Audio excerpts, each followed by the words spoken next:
অর্থ মন্ত্রণালয়ের সম্মতি পেলে আরও 10,000 পুলিশ কনস্টেবল নিয়োগ দেওয়া হবে বলে জানিয়েছেন স্বরাষ্ট্রমন্ত্রী সালাউদ্দিন আহমদ। সচিবালয়ে গণমাধ্যম কর্মীদের তিনি বলেন, শূন্য পদে 180 জন পুলিশ সার্জেন্টের নিয়োগ দেওয়া হবে। পুলিশের পোশাক পরিবর্তনের দাবি উঠেছে, আলোচনা করে সিদ্ধান্ত নেওয়া হবে বলেও জানান তিনি।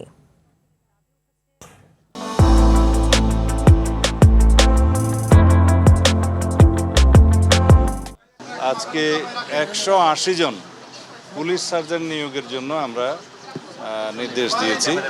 সেগুলো আগের শূন্য পদ, সেটা খুব শিগগিরই নিয়োগ করা হবে যত পরীক্ষার মধ্য দিয়ে আর কি।